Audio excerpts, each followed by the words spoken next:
I will disappear on the count of 3. 1, 2, 3. Well, that didn't fucking work. I guess I'll just drink.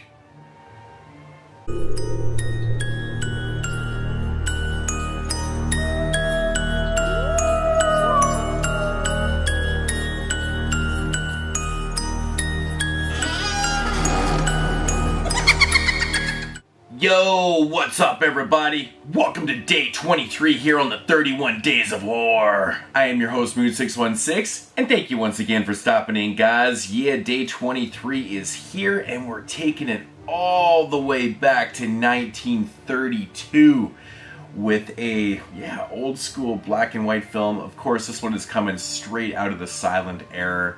Of course, this is, right at the top, right at the start of the, the sound films and stuff.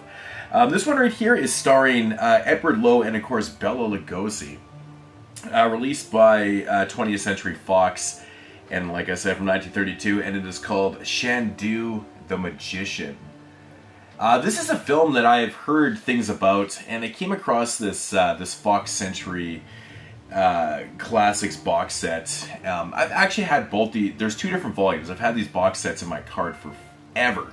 Finally decided to grab one of these because this one went down from $30 down to 10. So I was like, wow, why not? Gotta grab this one. So I decided, like I said, I'm doing these ones day by day. Why not? Had to throw this one in. Check it out.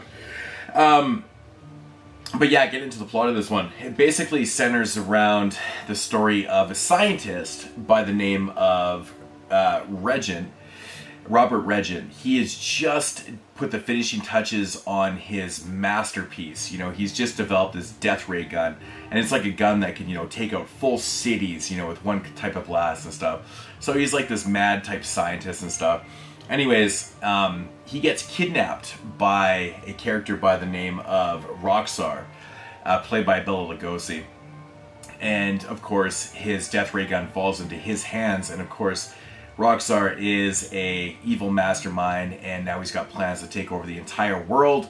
And now it's up to the scientist's brother-in-law of Chandu the Magician to do battle against Roxar before he does, take over the world with this death ray gun that his brother-in-law has invented.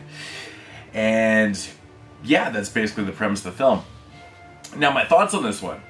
1932. I am such a sucker for these type of films. I love these films.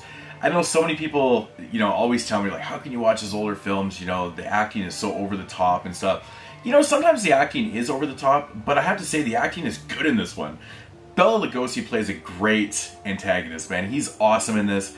I'm watching the film, the wife comes down and she goes, wow, that guy sounds like Dracula. She's not, that diverse in, in horror films and stuff. And I was like, that is Dracula. And she's like, oh, that makes sense.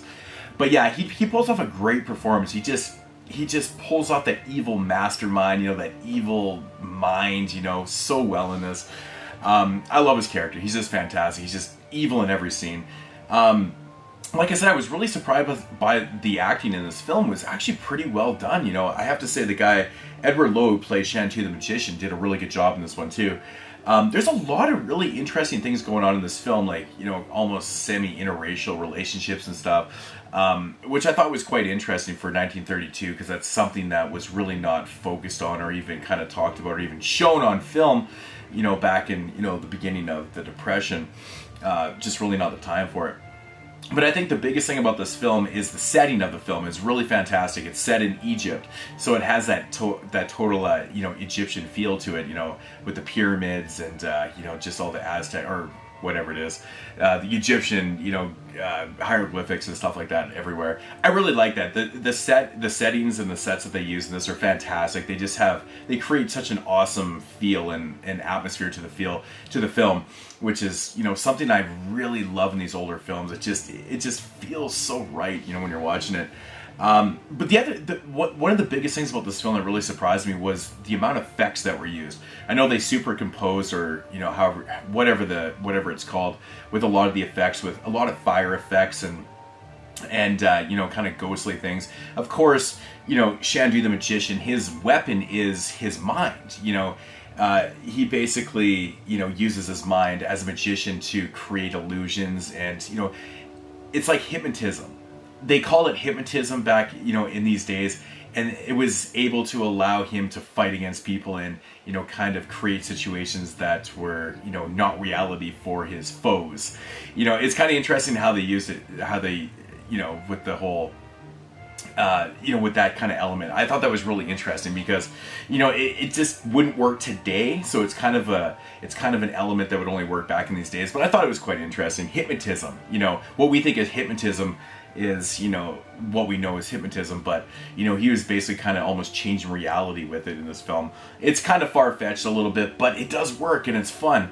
And like I said, this is probably a film that has the most effects I've ever seen from this era. It just has a lot of super composed parts in the film, and just a lot of funness going on in this one. It's a really short film. It only runs about 70 minutes. It's a quick watch. It gets right into the story. The story, the way this structure in the story is told is kind of weird at first, but then you get kind of used to it. It's really kind of straightforward, actually. Yeah, it's just a fun film. If you're not a fan of these old school type films, like I said, this one's coming right out of the silent era, so it even has that type of feel at times in the film where, there's scenes where there's just a score playing, maybe a little bit of a narration going on, but, there's a scene where, you can see mouths moving and there's nothing going on and stuff, so they were still kind of adapting to the sound era of filmmaking, at this time. But I have to say, the direction is really good in this, and even the editing is quite good. Not only the effects are good, but the editing is actually quite well done. There's some really cool camera angles and things that are going on in the film that kind of took me by surprise in this one. And it looks good. It's actually a pretty decent transfer to the film too, so not bad. I think Bela Lugosi really does steal the show in this. He's just fantastic. He's just evil and he's fun. Yeah, not really a whole lot more to say about the film. It's super short, that's the thing, and I think this review is about, just as long as the film, to be honest. But if I had to rate this one, I would give it probably a solid 7 out of 10. It's really worth the watch, I have to say. I'm really looking forward to checking out the other two films that are in this 20th Century Fox box set. It's like classic horror, Fox classic horror sets, or whatever they're called. But yeah, Chandu the Magician, very cool. It's always cool to see Bela Lugosi in a different type of role. And yeah, I recommend this, man. Really fun stuff. So that is going to do it for day 23 here on the 31 Days of Horror series. I hope you guys are enjoying it. I will be back tomorrow. Of course, I do not know what the film is going to be. I never do. I never plan. I never plan. It's going to be an old school film, though. So be on the lookout for that. And yeah, cheers, guys. Chandu the Magician.